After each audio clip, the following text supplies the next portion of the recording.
तल्ली दुर्गा भवानी कोल्लू विन्नाई पुण्य भूमि पे मी अंदरीनी कलवड़म नाको आनंद मुहा उन्नति आंध्र प्रदेश के राज्यपाल सैयद अब्दुल नजीर जी, मुख्यमंत्री मेरे मित्र श्री चंद्रबाबू नायडू जी, केंद्रीय कैबिनेट के मेरे सहयोगी मंत्रीगण, डिप्टी सीएम ऊर्जावान पवन कल्याण जी,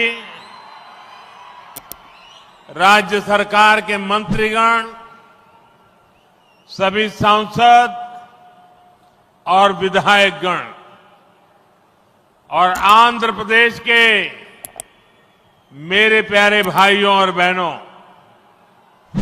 आंध्र प्रदेश गवर्नर सैयद अब्दुल नजीर गारू, मुख्यमंत्री ना मित्रुలు చంద్రబాబు నాయుడు గారు, కేంద్ర మంత్రివర్గంలో నా సహచర మంత్రులు, డిప్యూటీ ముఖ్యమంత్రి శక్తివంతుడు పవన్ కళ్యాణ్ గారు, రాష్ట్ర మంత్రులు, ఎంపీలు, ఎమ్మెల్యేలు మరియు ఆంధ్రప్రదేశ్ రాష్ట్రానికి చెందిన నా ప్రియమైన సోదర సోదరీమణులారా, आज जब मैं इस अमरावती की पुण्य भूमि पर खड़ा हूं तो मुझे केवल एक शहर नहीं दिख रहा, मुझे एक सपना सच होते दिख रहा है।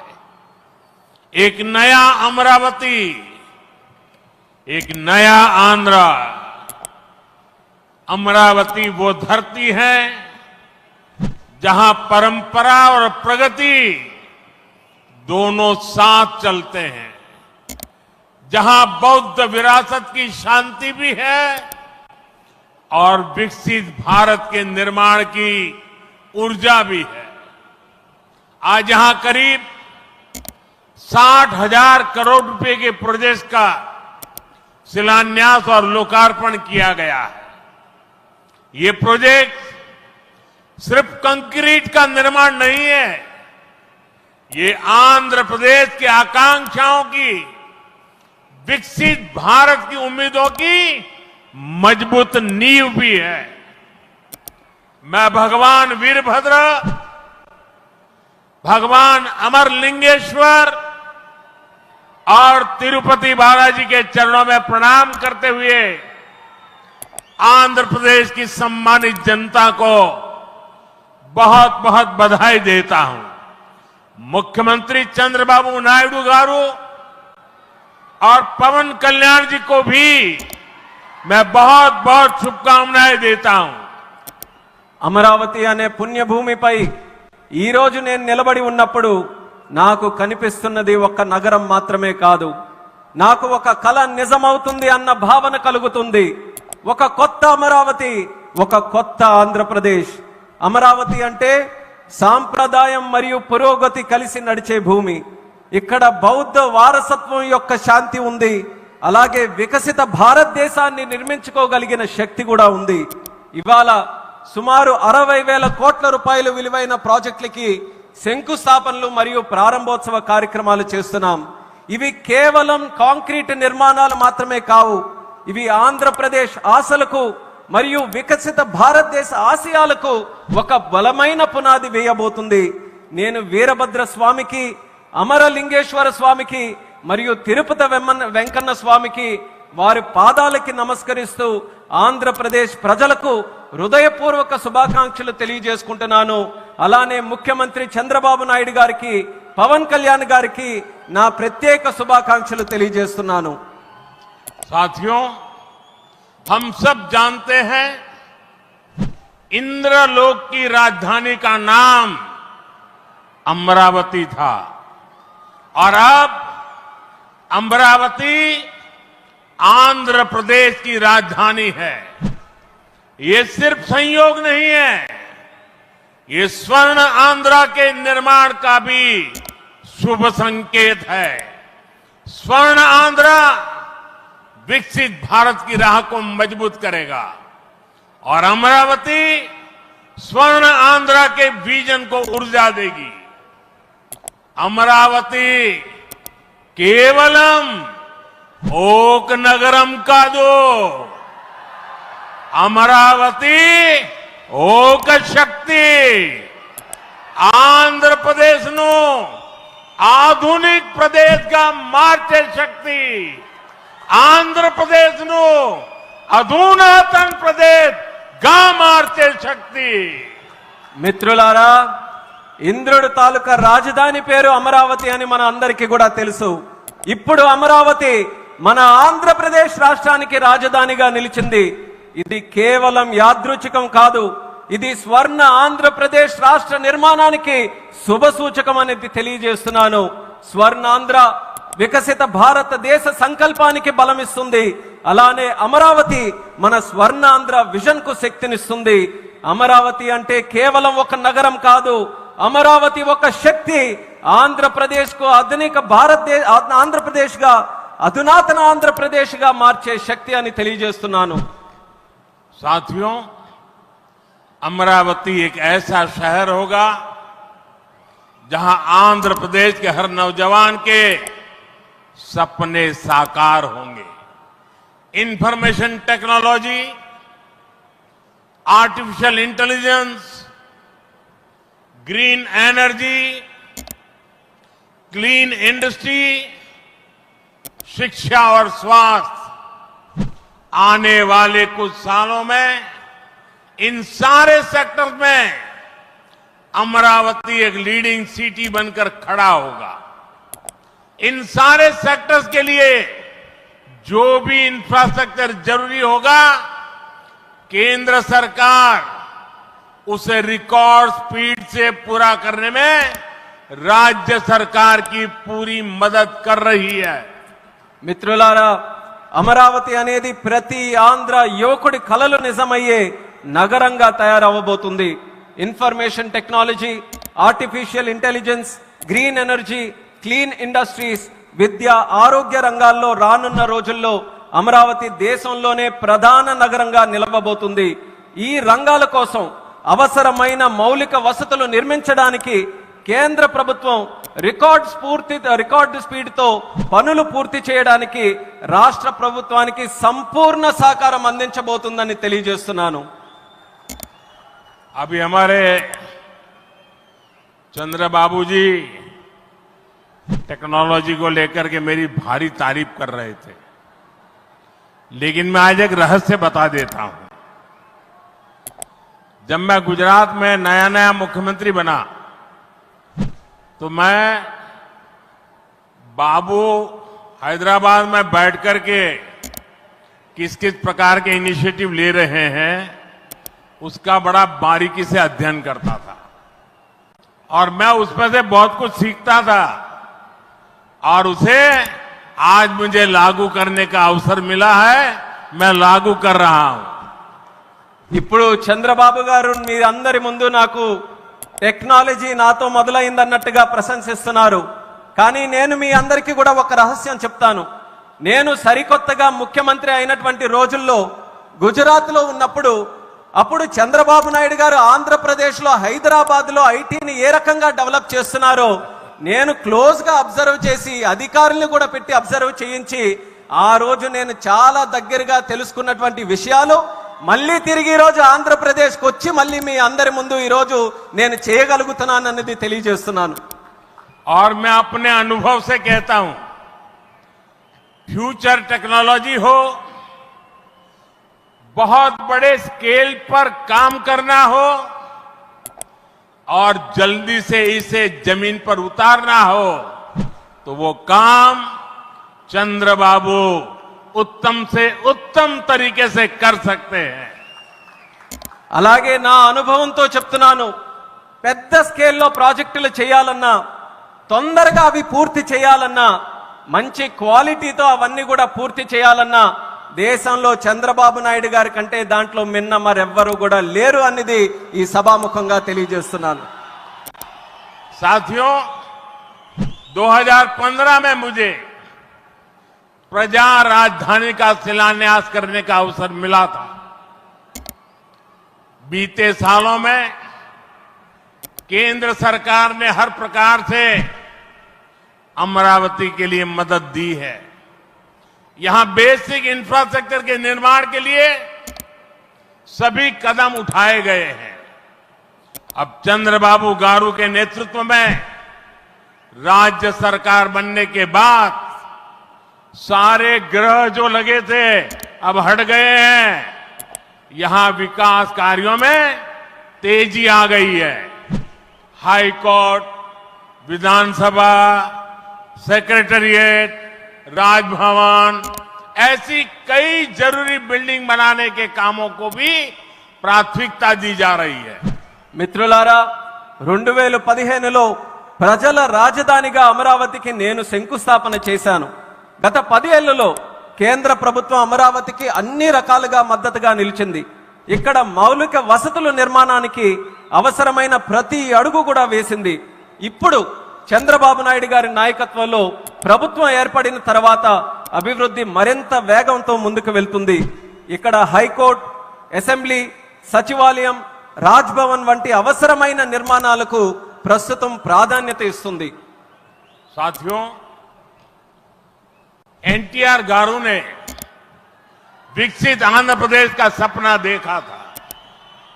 हमें मिलकर अमरावती को, आंध्र प्रदेश को विकसित भारत का ग्रोथ इंजन बनाना है।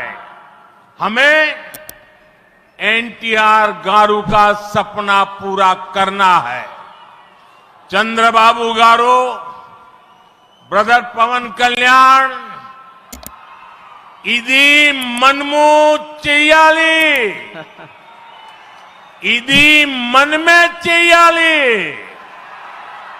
మిత్రులారా, ఎన్టీఆర్ గారు వికసిత్ ఆంధ్రప్రదేశ్ కోసం కలకన్నారు. మనమందరం కలిసి అమరావతి మరియు ఆంధ్రప్రదేశ్ ని వికసిత భారతదేశానికి గ్రోత్ ఇంజిన్ గా తయారు చేయాలి. మనం ఎన్టీఆర్ గారి కలల్ని నిజం చేయాలి. నారా చంద్రబాబు నాయుడు గారు, అలాగే సోదరులు పవన్ కళ్యాణ్ గారు, ఇది మనం చేయాలి, ఇది మనమే చేయాలి. साथियों, बीते 10 सालों में भारत ने देश में फिजिकल, डिजिटल और सोशल इंफ्रास्ट्रक्चर पर विशेष बल दिया है। भारत आज दुनिया के उन देशों में शामिल है जहां का इंफ्रास्ट्रक्चर तेज गति से आधुनिक हो रहा है।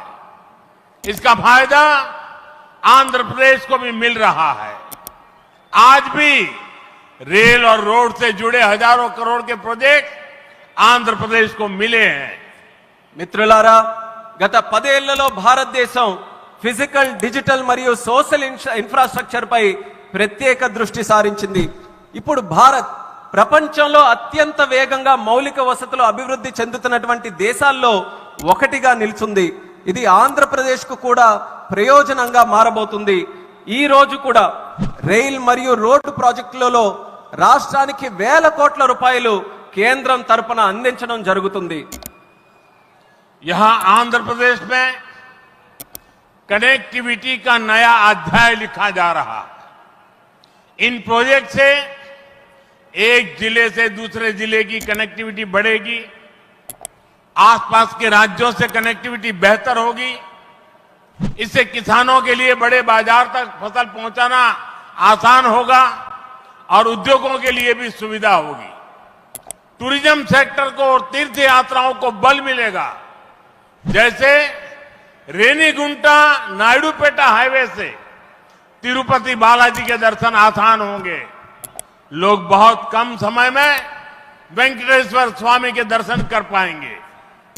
ఆంధ్రప్రదేశ్ లో కనెక్టివిటీకి ఒక కొత్త అధ్యాయం మొదలవబోతుంది. ఈ ప్రాజెక్టులతో ఒక జిల్లాకు మరొక జిల్లాకు కనెక్టివిటీ పెరుగుతుంది. పక్క రాష్ట్రాలతో కూడా అనుసంధానం ఏదైతే ఉందో అది కూడా మెరుగు కాబోతుంది.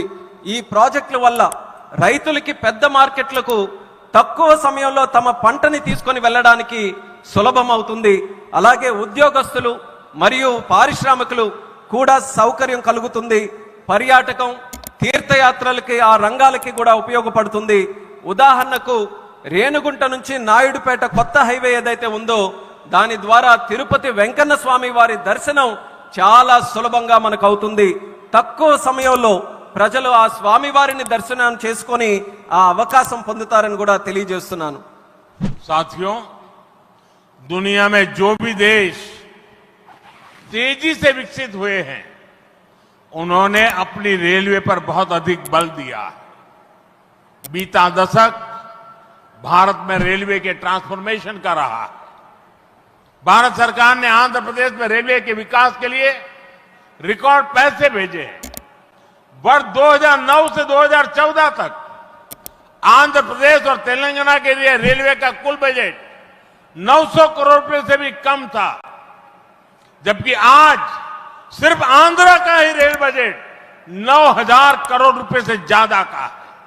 यानी करीब 10 गुना से ज्यादा की बढ़ोतरी हुई है. మిత్రులారా, ప్రపంచంలో వేగంగా అభివృద్ధి చెందిన దేశాలు ఏవైతే ఉన్నాయో అవన్నీ కూడా తమ రైల్వే మీద చాలా ప్రాముఖ్యత సారించారు. గత దశాబ్దంలో భారతదేశంలో కూడా రైల్వే మీద ఎక్కువగా పరివర్తన జరిగింది. కేంద్ర ప్రభుత్వం ఆంధ్రప్రదేశ్ రైల్వే అభివృద్ధికి కూడా రికార్డు స్థాయిలో నిధులు మంజూరు చేయడం జరిగింది. 2009 నుంచి 14 వరకు ఆంధ్రప్రదేశ్ మరియు తెలంగాణ కలిసి ఉన్నప్పుడు రాష్ట్రం తాలూకా బడ్జెట్ కేవలం 900 కోట్లు కూడా ఉండేది కాదు. కానీ ఇప్పుడు కేవలం ఆంధ్రప్రదేశ్ కు మాత్రమే రైల్వే బడ్జెట్ 9000 కోట్ల దాటి ఈ రోజు అందిస్తున్నాం. అంటే ముందు కంటే 10 రెట్లు ఎక్కువ బడ్జెట్ అభివృద్ధి జరుగుతుందని తెలియజేస్తున్నాను. साथियों, रेलवे के बढ़े हुए बजट से आंध्र प्रदेश में रेलवे का 100% इलेक्ट्रिफिकेशन हो चुका है. यहां 8 जोड़ी आधुनिक वंदे भारत ट्रेनें चल रही है. साथ ही आधुनिक सुविधाओं वाली अमृत भारत ट्रेन भी आंध्र प्रदेश से होकर गुजरती है.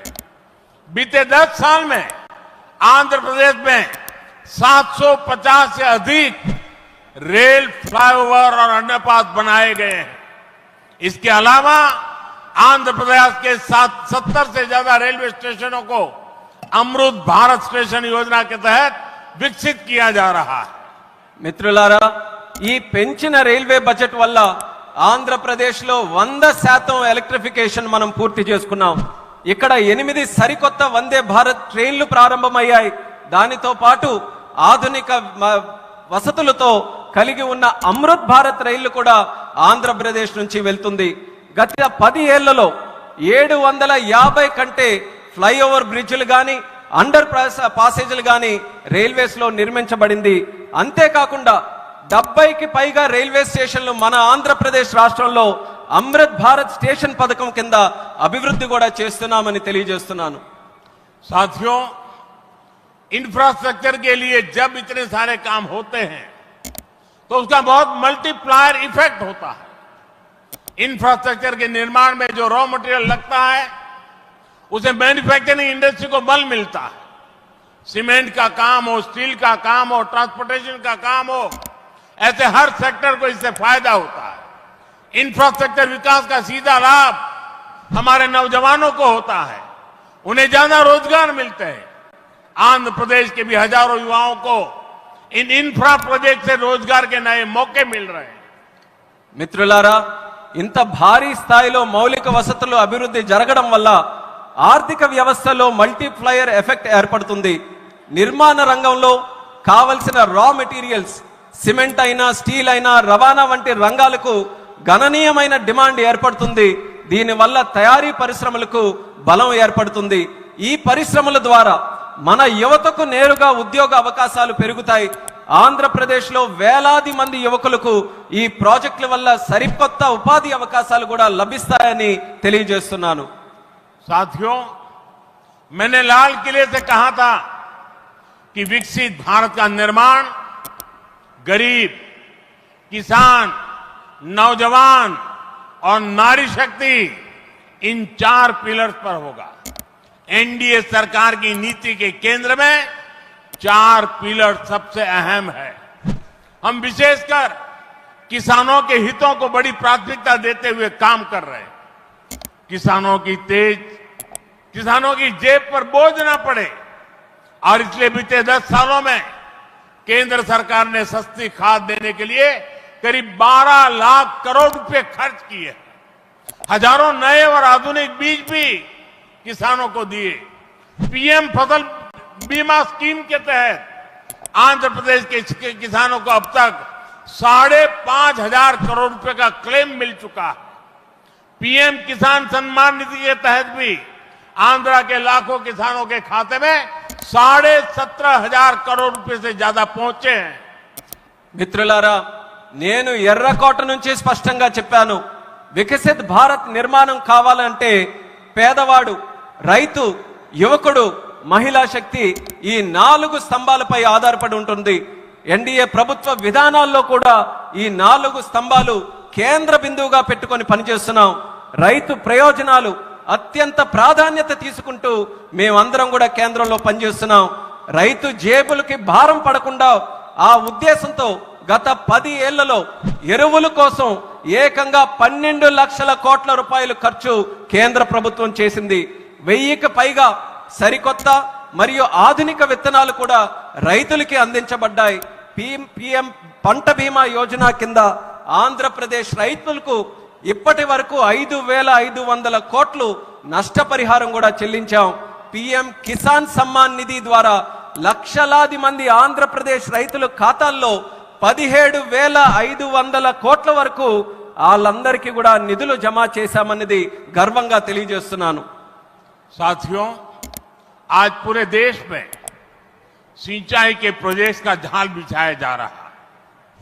रिवर लिंकिंग का काम भी, उसका अभियान भी शुरू किया गया है। हमारा लक्ष्य है कि हर खेत को पानी मिले, किसानों को पानी की दिक्कत ना हो। यहां नई सरकार बनने के बाद पोलवरम प्रोजेक्ट में भी नई गति आई है।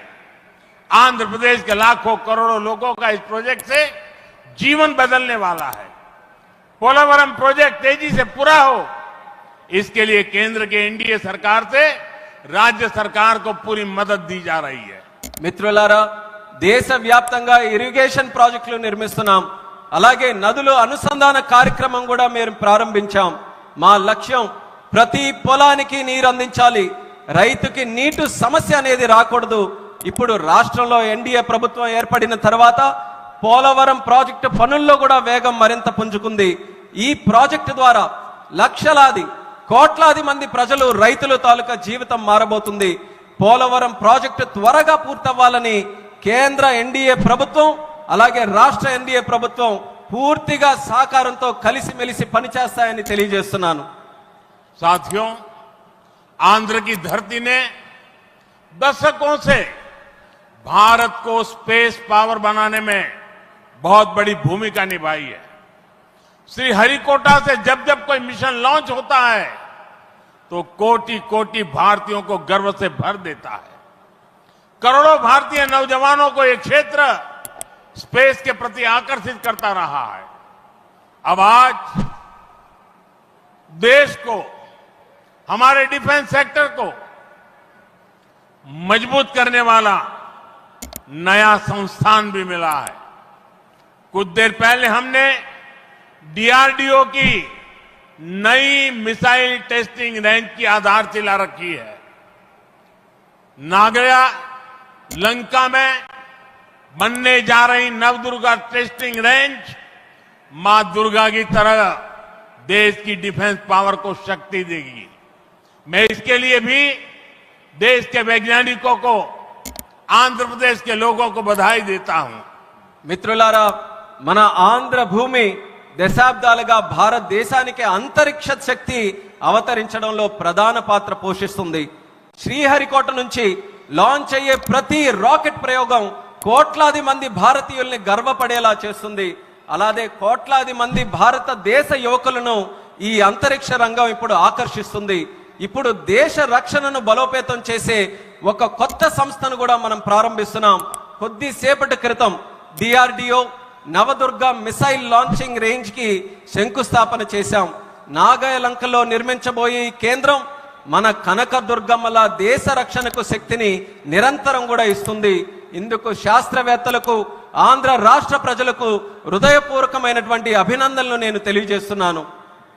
साथियों, आज भारत की ताकत सिर्फ हमारे हथियार ही नहीं है, बल्कि हमारी एकता भी है। एकता का यही भाव हमारे एकता मॉल्स में मजबूत होता है। देश के अनेकों शहरों में एकता मॉल्स बनाए जा रहे हैं। मुझे खुशी है कि अब विशाखापट्टनम में भी एकता मॉल बनेगा। इस एकता मॉल में देश भर के कारीगरों, हस्तशिल्पियों के बड़े प्रोडक्ट एक ही छत के नीचे मिलेंगे। ये भारत की डायवर्सिटी से सबको जोड़ेगा। एकता मॉल से लोकल इकोनॉमी को भी गति मिलेगी और एक भारत श्रेष्ठ भारत की भावना की भी और अधिक मजबूत होगी। మిత్రులారా, ఈ రోజు భారత్ యొక్క శక్తి కేవలం ఆయుధాల్లోనే లేదు, మన ఐక్యతలో కూడా ఉంటుంది. ఈ ఐక్యత భావమే మన ఏక్తా మాల్స్ కు మరింత బలోపేతం చేస్తుంది. దేశంలో అనేక నగరాల్లో ఈ మాల్స్ ని మనం నిర్మించబోతున్నాం. ఇప్పుడు విశాఖపట్నంలో కూడా ఒక ఏక్తా మాల్ నిర్మించడం కోసం మనం ఈ రోజు శంకుస్థాపన చేశాం. దానికి నాకెంతో ఆనందంగా ఉంది.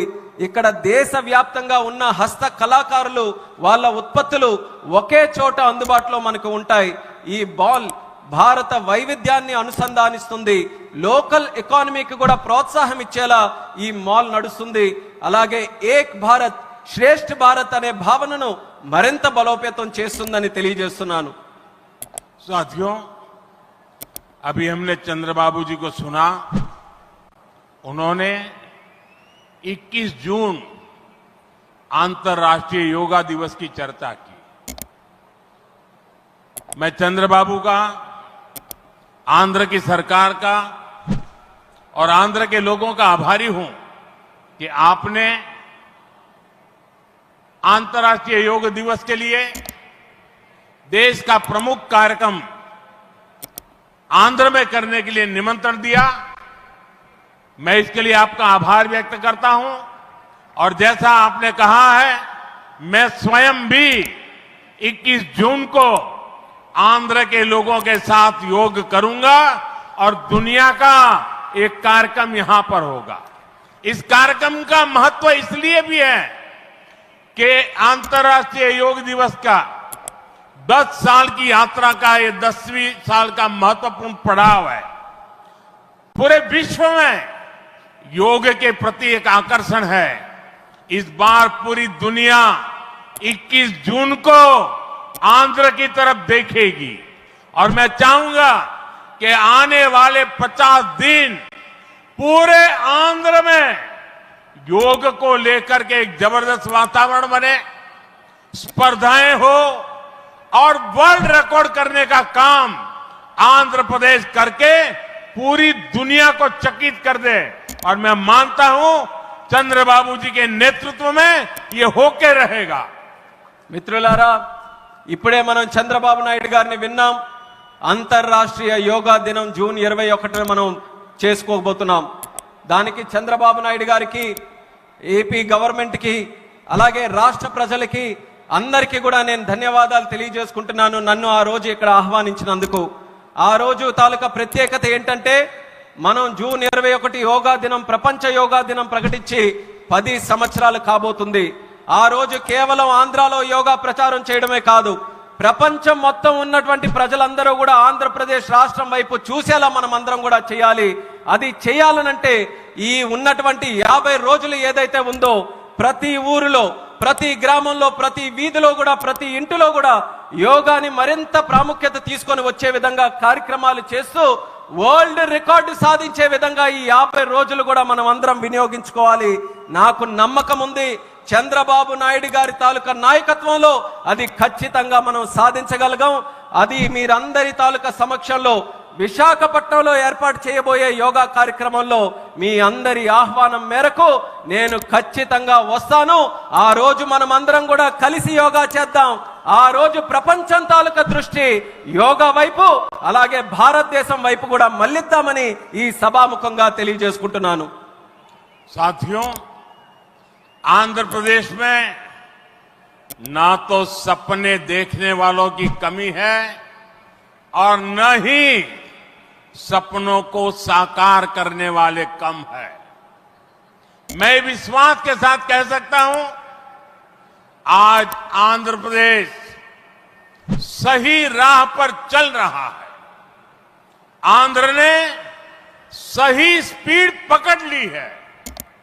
अब ग्रोथ की स्पीड को हमें लगातार तेज करते रहना है। और मैं कह सकता हूं, जैसा बाबू ने 3 साल में अमरावती के निर्माण का जो सपना देखा है, इसका मतलब ये 3 साल की सिर्फ अमरावती की गतिविधि आंध्र प्रदेश के जीडीपी को कहां से कहां पहुंचा देगी, ये मैं साफ देख रहा हूं।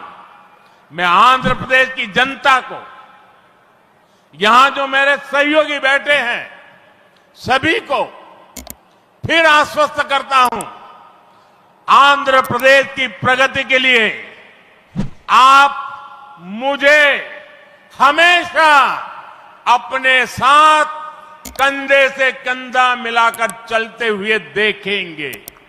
एक बार फिर आप सभी को बहुत बहुत शुभकामनाएं। मी अंदरी आशीर्वादमुतो ఈ కుటుంబీ ఆంధ్రప్రదేశ్ అభివృద్ధికి కట్టుబడి ఉన్నది। ధన్యవాద్। మిత్రులారా, ఆంధ్రప్రదేశ్లో కలలు కనే వాళ్ళ సంఖ్య తక్కువేమీ కాదు, అలానే ఆ కలలను నిజం చేసే వాళ్ళకి కూడా తక్కువేమీ కాదు।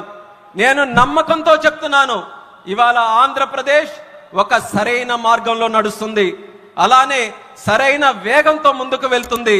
ఈ అభివృద్ధి వేగాన్ని మనం అందరం కొనసాగించాలి, అలానే పెంచుతూ ఉండాలి। ఇప్పుడే చంద్రబాబు నాయుడు గారు మాట్లాడుతూ చెప్పారు, 3 సంవత్సరాల్లో అమరావతి తాలూకా పనుల్ని పూర్తి చేస్తామని। నేను ఊహిస్తున్నాను, 3 సంవత్సరాల్లో అమరావతి పూర్తయిన తర్వాత ఆంధ్రప్రదేశ్ రాష్ట్రం తాలూకా జీడిపి ఏ స్థాయికి వెళ్తుందో ఒక్కసారి నేను ఊహించగలను। అది ఆంధ్రప్రదేశ్ రాష్ట్రం తాలూకా చరిత్రను మార్చబోతుందని తెలియజేస్తున్నాను। అందుకని ఆంధ్రప్రదేశ్ రాష్ట్ర ప్రజలకు, ఇక్కడ కూర్చున్న నా సహచరులకు నేను నమ్మకం కల్పిస్తున్నా, ఆంధ్రప్రదేశ్ రాష్ట్ర అభివృద్ధిలో మీ భుజంతో పాటు నా భుజం కూడా కలిపి పనిచేస్తానని నమ్మకంతో ఈ సందర్భంగా తెలియజేస్తున్నాను। మీ అందరికీ మరొక్కసారి నా హృదయపూర్వక శుభాకాంక్షలు తెలియజేస్తున్నాను। మీ అందరి ఆశీర్వాదంతో ఈ కూటమి ఆంధ్రప్రదేశ్ అభివృద్ధికి ఎల్లప్పుడూ కూడా కట్టుబడి ఉంటుంది। మీ అందరికీ కూడా నా ధన్యవాదాలు। భారత్ మాతా की జై, भारत माता की జై, भारत माता की జై, वंदे మాతరం, वंदे మాతరం, वंदे మాతరం, वंदे మాతరం, वंदे మాతరం, वंदे మాతరం, वंदे మాతరం, वंदे మాతరం।